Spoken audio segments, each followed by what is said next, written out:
Hello and you're welcome to Joe Daily Brief. You're welcome, and today, this evening, what we want to do is to bring you some updates that we have on the Bondi Beach terror attack that happened. That was last week. So we have a bit of update that we need to bring it to our listeners and also our audience as well.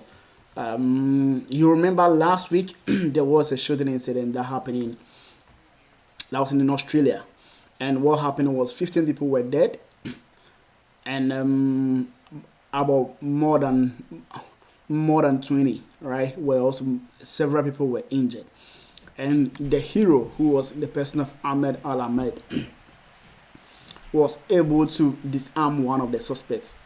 That is during the chaos that was happening, the shooting incident that was happening.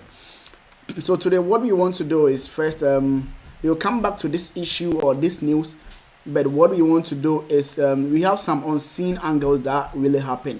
That was when the shooting incidents was happening. So we want to show it to our listeners and also our audience as well. Kind courtesy by our partners from Australia, that is 7 News.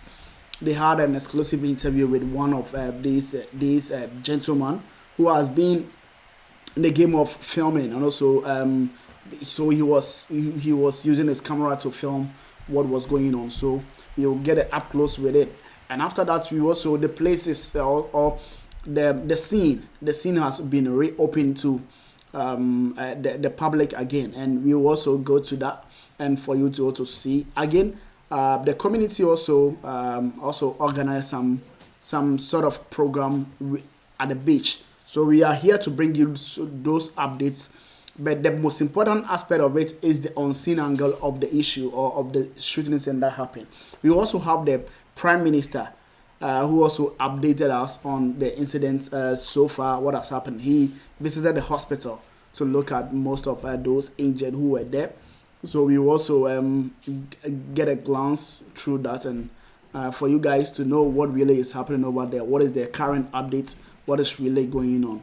So first, what we will do, we will go straight to our partners from 7 News in Australia for them to give us that update that I was talking about. That is the unseen angle from the incident that really happened, because it's really important for you to get a feel of what really happened, and during the incidents, what really happened, and how did the person film it. So that is what we will be doing this evening. So let me see if I can just go ahead and go on with my video. So we will watch that video. After that, you'll come back and continue with the show. Gunshots? Yeah. Where is he? Somewhere. I wouldn't go out to be careful. You heard those gunshots. Talk me through what happened. I guess it took me, I reckon, probably about 20 seconds to go. That's not right. Yeah. Where is he? Somewhere. I wouldn't go out to be careful. You heard those gunshots.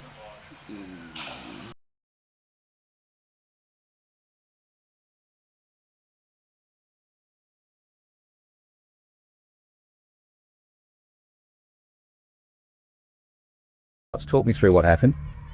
I guess it took me, I reckon, probably about 20 seconds to go. That's not right, you know. And so I walked to the window that was open and leading out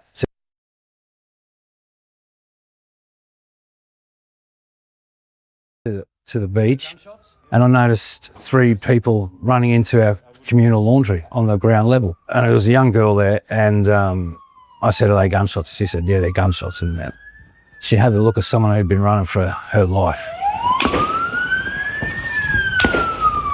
I was able to establish the shots were coming from a distance, and so then I followed my way up across Campbell Parade and followed my way up. There was a couple of police cars and a couple of officers who were pinned. Essentially, they were tucked down, guns drawn, obviously. And I actually was at the rear of the vehicle, and I'd actually had a better view than they. So if you could see what was happening, this was when the incidents was happening, when these gunmen were shooting those who were at the beach. So you saw the police guys. Look at them. So if you can really see what was happening. Guns so drawn, obviously. and I actually was at the rear of the vehicle, and I'd actually had a better view, and they couldn't, you know, they were getting fired. He was filming from this angle, and he was also filming the police, how they were able to get the suspect as well. Upon and they couldn't really stick their head up. Whereas I made a quick calculation when I first got there. When I realised the guy on the bridge was shooting, I thought, by the time he turns, lines me up. So this is a suspect.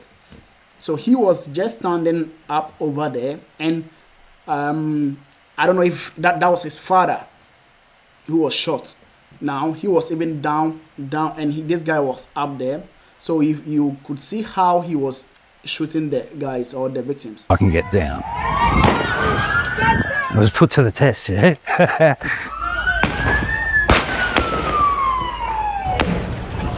As I say, so that was Ahmed. So Ahmed was the one who disarmed the father. So if you could see, Ahmed just came, like, just crossed that section of the videos that you were watching. Is going, and I guess I thought, well, at least I can alert these guys what I can see and what I know. But yeah, it descended into a really crazy period where it was obviously, it was all hell breaking loose, but it was very difficult to ascertain who the players were. You saw the hero do his thing.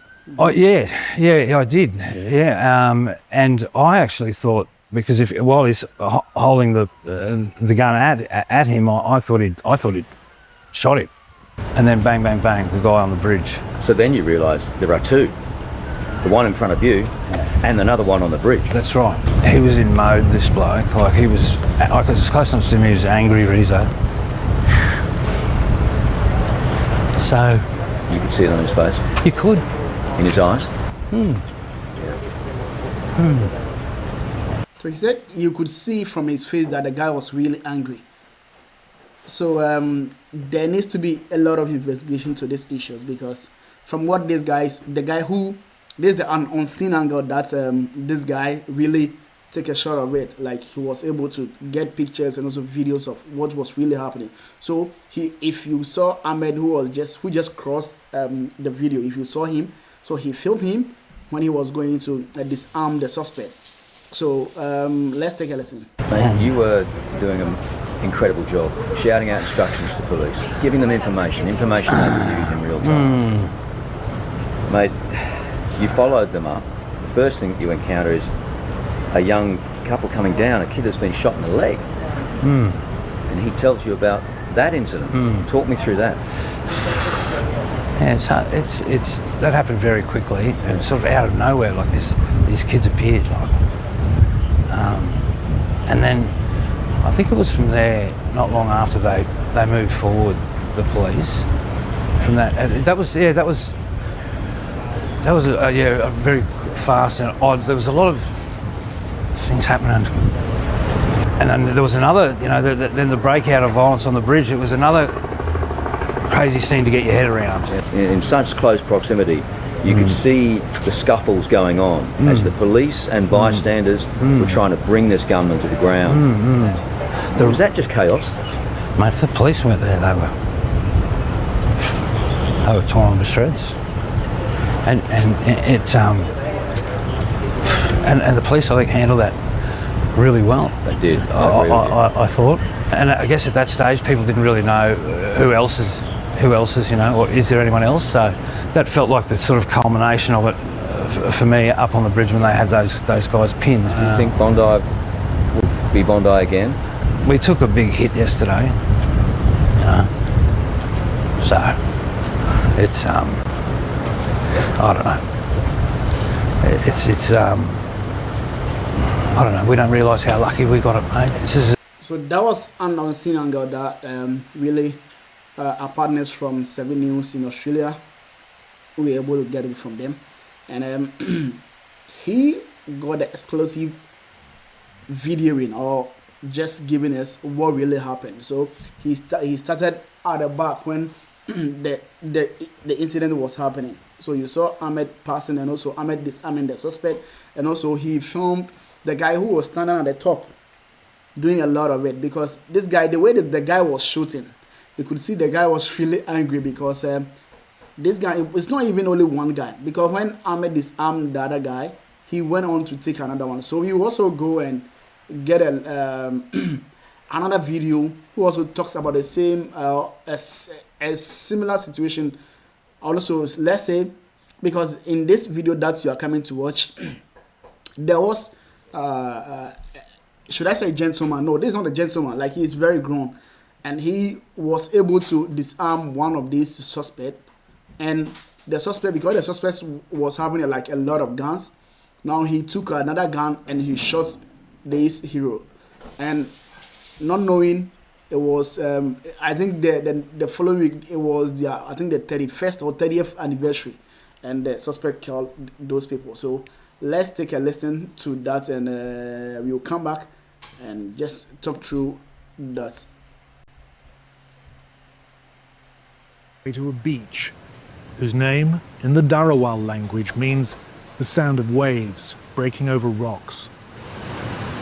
Bondi.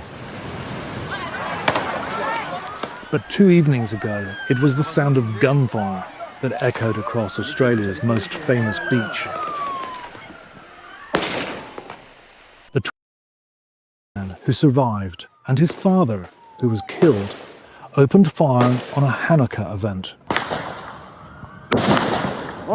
Their 10-minute killing spree left 15 dead. Australian police today said they were investigating why the pair travelled to the southern Philippines last month. The Australian Prime Minister said there was evidence they'd been inspired by the Islamic State group. Extraordinary dashcam footage has emerged of a man in the pale purple shirt wrestling with one of the gunmen, then snatching his weapon. The shooter then pulls another gun and kills the man and his wife. Boris? So this were one of the heroes, not Ahmed. This is another person. This man and the wife, they were in a car and they really saw what was happening.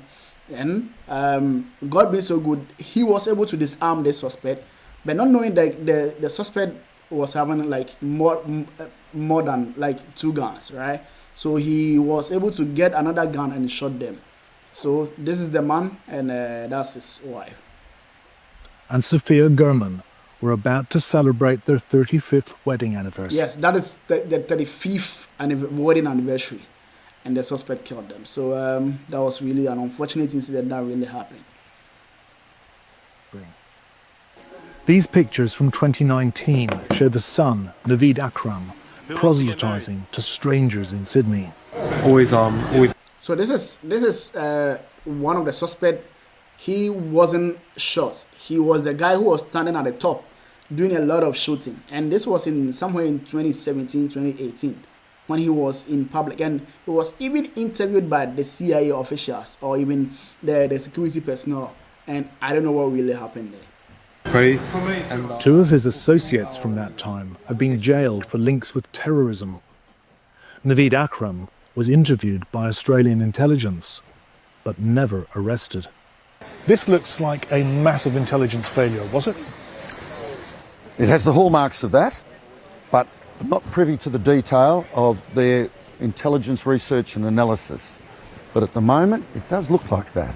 And we need to get to the bottom of that, because what we expect from our security, as Brits expect from MI5, is they will keep life safe to the very best of their abilities. And that means if you have someone who is associating with terrorists, you not only talk to them, look at them. But he had been talked to. Yes, but then apparently he fell off the radar, which at the moment seems inexplicable. If true, it's a failure that would vindicate the view of many in the Jewish community that they are no longer safe here. They've already faced a surge in anti-Semitic attacks, which happened to coincide with Israel's 2-year-long bombardment of Gaza. They felt vulnerable, and they said so. Per capita, Australia has the highest number of descendants of Holocaust survivors of any country in the world outside of Israel. Parents and grandparents who came here to get as far away as humanly possible from the horrors and darkness of Hitler's Third Reich. Aside from the transgenerational trauma they carry, it's also impacted the politics and allegiances of Australian Jews, a large proportion of whom are stridently pro-Israel. Having walked around the floral display this morning, I feel the sadness and the grief. But I also know that the Jewish community in Sydney and in Australia is angry. The anger is red-hot anger. We knew that this was going to happen. I think that what has happened in Gaza has lit a fuse. They say that anti-Semitism is a light sleeper. Anti-Semitism had never really disappeared from Australia's streets. It was simply simmering beneath the surface. Many in the Jewish community have criticised the Prime Minister for not fully implementing the recommendations of his own anti-Semitism envoy 6 months after they were published. Anxiety simmers here, too, in Lakemba, in Sydney's southwest, where Muslims comprise 60% of the population. I've got Muslims right now that are fearful going to the mosque, Muslim students fearful going to school. Fearful of a backlash? Because they're fearful that they will be targeted by right-wing extremists that see them as the perpetrator. Pain and crisis is something that we don't like, but the Muslim community has gone through this. I mean, we remember our neighbours in Christchurch. We know the pain that comes alongside that when you are targeted because of who you are. And I think that's the compassion that we're ready to offer to our Jewish brothers and sisters. There was widespread relief here when the Bondi hero turned out to have been a middle-aged Muslim immigrant who disarmed one gunman. Today, the Prime Minister paid a visit to Ahmed El Ahmad in recognition of his courage. He decided to take action, and his bravery is an inspiration for all Australians. He is a very humble man. Tomorrow he will undergo further surgery. A sombre silence has descended on Bondi. It's hard to find words in the face of unspeakable evil. For the people of Bondi, for Jews, for Muslims, for Australians, the enormity of what happened here is slowly now sinking in. Jonathan Miller reporting from Sydney. Well, joining me now is Mark Greger, the former senior advisor to the Israeli Prime Minister Benjamin Netanyahu and the former Israeli ambassador to the UK. He was born in Australia and grew up there. Mark Greger, welcome back to the programme. I mean, you left Australia, I think, when you were 21 years old. I don't know if you still have relatives there, but you must have been absolutely heartbroken and horrified by those.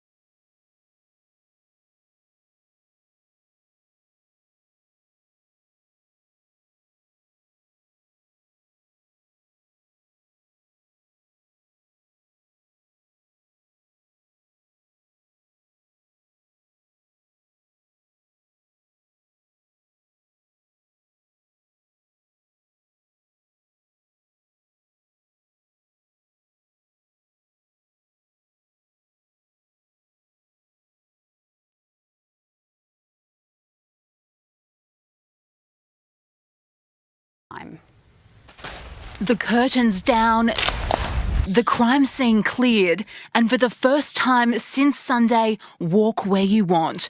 And so they did. They walked and they wept. This is just like so surreal. It's just I don't have any words to. The bus stop where it all began with an elderly couple killed, the council bin where Ahmed Al Ahmed amazed us all, and the Esplanade tree which helped end the attack with a hero cop firing one last shot. He's been back in the park as well.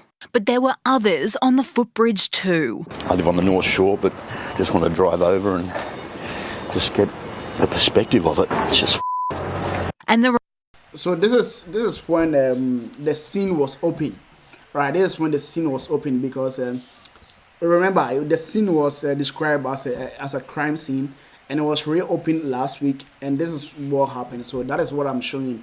I thought you guys could hear me, but I didn't know you were not hearing me. So let's listen to it. reminders are all around. Tom was here to collect his car. It actually feels calming. At the makeshift memorial, the wreaths keep coming and coming.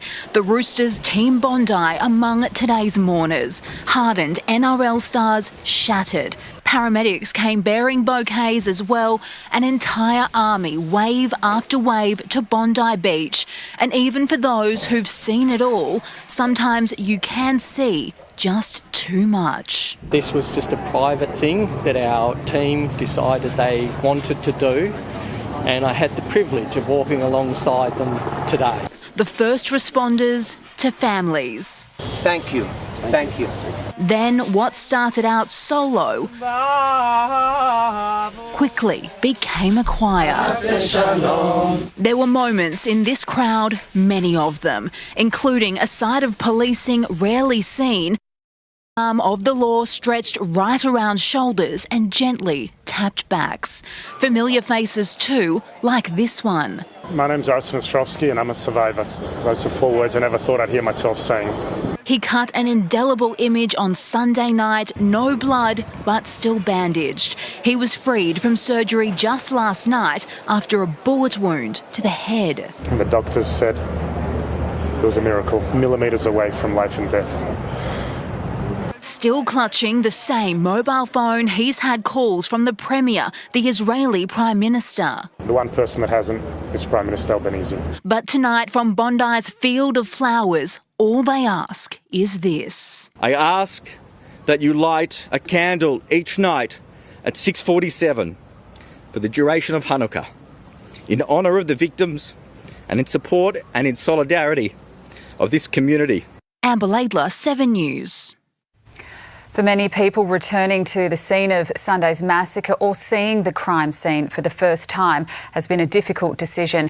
Hugh Whitfield has more from Bondi Beach. This is where it all began, Campbell Parade in Bondi. This is where the gunmen parked their silver Hyundai, draping the windscreen with that homemade Islamic State-style flag. And it is here that Boris and Sophia Gurman tried to take them on.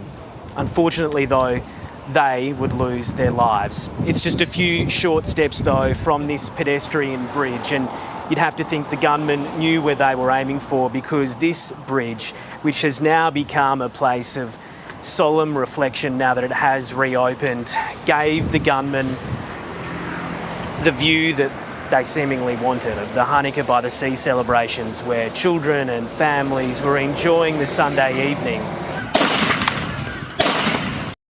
Funny. The man has jokes. He's fine.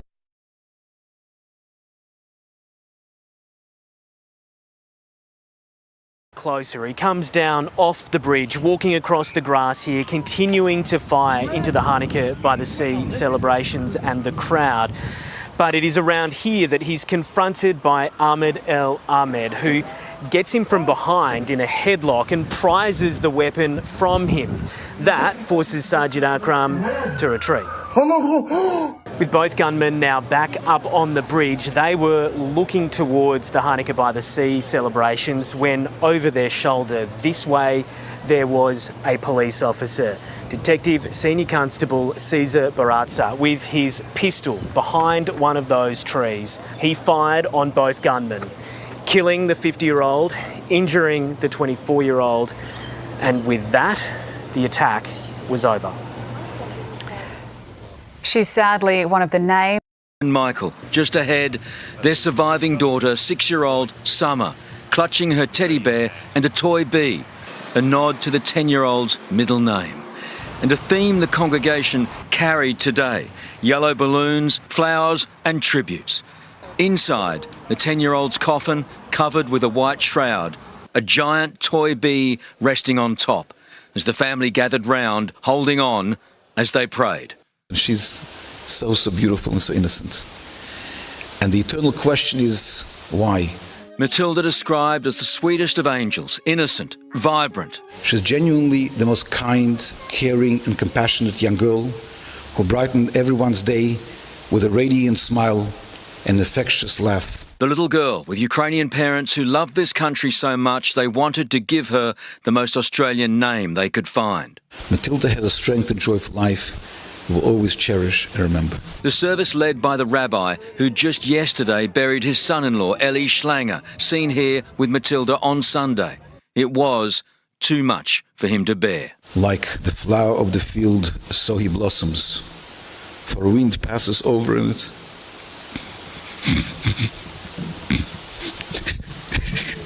In the front row, Matilda's mum and family breaking down too. The La Perouse public school student then given one final tribute in poetry. Ode to Matilda. Delivered by Premier Chris Minns. She bore the name Matilda to honour this great land. Australia's heart and spirit, forever, hand in hand. Matilda was now waltzing with the angels, they heard, as they carried her tiny coffin into the sunshine. As well as the Premier, she had an honour roll of dignitaries, the Governor-General, Opposition Leader, Israeli Ambassador, Federal Minister Tanya Plibersek, again, no Prime Minister. A white coffin of a baby. We have all failed her. She is a ray of sunshine. And the grief wasn't just confined to the congregation.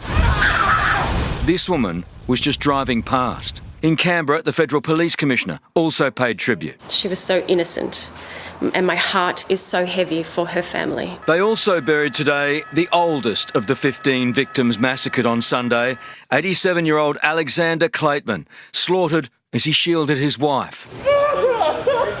And in Bondi, a third funeral. The grandfather killed shielding his friend from the bullets, 78-year-old Tibor Whiteson, remembered as the lolly man who gave sweets to the kids. He cherished his children, adored his grandchildren. The loss of his life in such a violent and senseless act is something no family should ever have to endure. So the youngest and the oldest victims now farewell, but this shattered community still has so many more to go, burying those they call the martyrs. So this was when the scene was reopened, and also some of the farewell messages, and also when they were going to bury some of the victims. So you saw Matilda, who was the youngest, the 10-year-old lady, the old girl who was being shot, and also the man who tried his best to disarm one of the suspect, but he couldn't. And because the suspect was having like more than 2 guns, he was able to take another gun and shot the man and the wife, who were about celebrating their 35th wedding anniversary.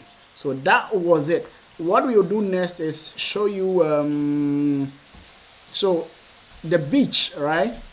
What mostly happens is that most people go there and try to enjoy life and have a bit of like peace of mind.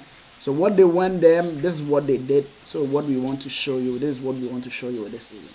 Swimmers and surfers return to the waves to form a giant human chain, an unbreakable bond off Bondi. Full circle at Bondi Beach. 5 days after terror on the Esplanade, the beautiful best. With a splash and a cheer, a sea-born salute for those 15 lives lost on Sunday. Today just shows us clearly that we're not alone. In extraordinary sunrise scenes, an estimated 700 swimmers and surfers on an early morning paddle. Any salty tears masked by salty seas. Time to be together and time to come together in the face of hate, so we're here for love. A Jewish-led and organised event to get Bondi's beach back. I was here Sunday and I don't know, I feel like life is too short, you know. We never know what's going to be tomorrow. And everyone wanted to show. Yeah, This is Ginger. She's a service dog. She's been working with the first responders. Plans only made within the last 36 hours, Bondi's big surf and swim scene jumped at the chance to pay tribute. It seemed like the logical thing to do. We need to have a paddle out. I don't think we expected this. On the other side of Sunday's horror, we've seen extraordinary displays of human spirits as Australians, the Bondi and Jewish communities reclaim this world-renowned strip of sand. We want our life back. Like those guys tried to take it away, but we're going to get it back, and this is how we get it back. I think the Bondi community is resilient. I drove down Hall Street last night and the cafes and the restaurants were busy, and hopefully we'll get on with it very quickly. We say with the Holocaust, never again. So with Bondi, never again. Rex Quayle, 7 News. They died as they lived together. The love Sophia and Boris Gurman shared was fondly remembered today as the... So that was the peddlers who were mourning or paying tribute to the victims, the 15 victims that were shot last week at Australia Bondi's. Let's see if you have another. So what we'll do is we will take the last one before we go to so far how much donation has gone to Ahmed.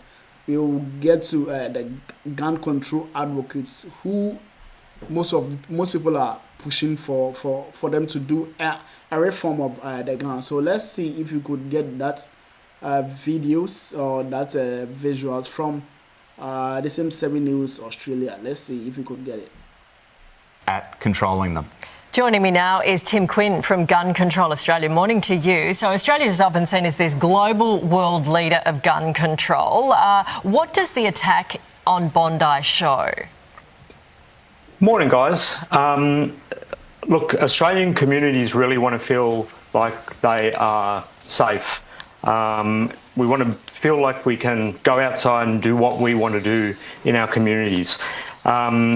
There's been, since 1996, a huge increase in the number of guns that are in our communities. And you can see that there's definitely an increase of guns per person. So we, a group of gun control advocates, health professionals, academics and legals have released a statement this morning that we're hoping will help government improve their gun laws, our gun laws, that can increase safety in our communities. What do you want to see, Tim? What changes do you want to see right now? Well, we need to be doing a bunch of things. It's not a single item. We've got a 10-point plan. It focuses around licensing laws, and particularly looking at access to recreational guns.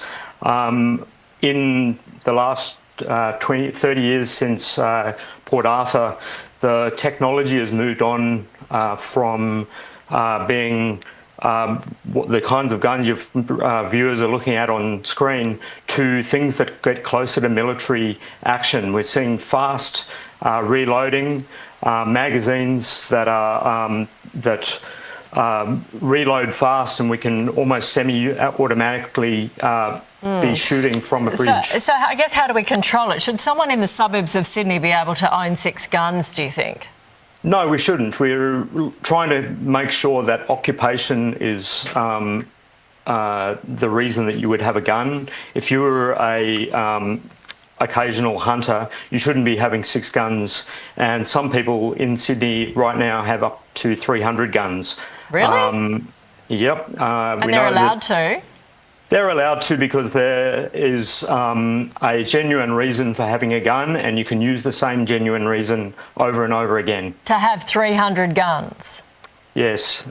We know of people in Mossman and other places in Sydney that have over 300 guns. That seems remarkable, doesn't it? And just crazy.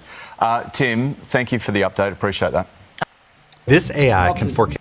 So that was it. The last video that we will be showing. That is, so I've been talking about this for so many days or for so many so many months, because I've seen a lot of gunshots, like shooting incident happening, but mostly we don't do anything about guns, like the laws, how we are going to control it. So I think it's very important that Australia is taking a step forward in this. I don't know the next country who will be going forward with who will be taking the next line of action, because I think it's high time we need to be looking at laws. Because if you really listen to what the guy said, that someone could use the same reason for having a gun and go and apply to get multiple guns. So he said some people are even having more than 300 guns, right? But with the same reason. So it's really crazy for that. I don't know what we are going to do about it. We hope the authorities stand up to the situation and they do something about it, because it's really going to be an important thing. As the guy said, if you are going to hunt, if you are going for a hunting, you do need a gun. So we don't know what the authorities will be doing about it. We hope and pray that they stand up to the situation, so that we could be curbing this kind of stuff.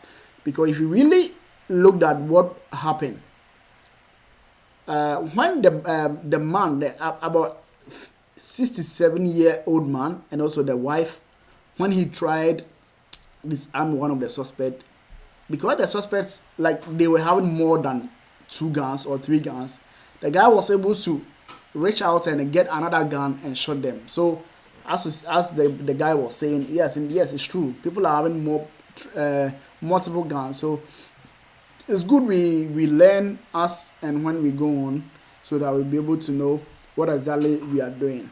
The last video, or the last visuals that I will show you today, is the hero of the day. That is Ahmed Al-Ahmed. Now he's been receiving a lot of recommendation and also encouragement, because he, in the first place, he was able to, like, he stood up to the occasion. He disarmed one of the suspects, and he even shot the suspect again. And the guy Ahmed was also shot, like, I think twice. So he's been undergoing surgeries upon surgeries, and a lot of support has been coming in. The Prime Minister of Australia paid a visit to him at the hospital. Again, there is this influencer or philanthropist who is called Zach. I see him a lot on how do we call it, like TikTok. So he goes around and be helping people. So he went and donated $2.5 million check from his supporters. So what he did was, he said he's been coming around, and he did I think they put this number, GoFundMe, and he was able to raise that amount of that money. So he visited, and that was last Thursday. He visited Ahmed at St. George Hospital. Zach visited him, and he donated that amount of money. That is 2.5 million. And he is not the only one. I know a lot of GoFundMe has been raised or has been initiated for Ahmed as well. So I'm sure when these are some of the pictures. Yeah, this is Zach, and this is Zach, and this is Ahmed Al-Ahmed, and this is Ahmed's. I think that's his one of his family members over there. So more than it's even more than 2.5. So it is 2533.585 US dollars, which is very huge, and this comes like across the world. Just loving humans across the world, and I think he deserves more than this, because if it wasn't Ahmed, I'm sure the toll would be going up, like the number of people, because I think he came in to save the day before the police also came in. So I'm not surprised he's getting this attention and he's getting this kind of money. I'm sure he will get more, and he will get even the recognition that he deserves, and also the security personnel as well. So what we'll do is we'll end our show here. This is what we wanted to bring to our listeners or our audience, the updates on the Bondi terror attack that happened last week or last 2 weeks, where 15 people were killed and so many people were injured, and the youngest amongst them was Matilda, who was only 10 years. We're really sad. So this is where we end our show. Make sure you are following the channel and also you are subscribing it. Hopefully tomorrow we'll bring you more updates on most of the day's news, or most of the news making headlines or making the various tabloids. So this is where we end. My name is Wally Abua. Make sure you subscribe to our channel. Thank you very much. See you tomorrow.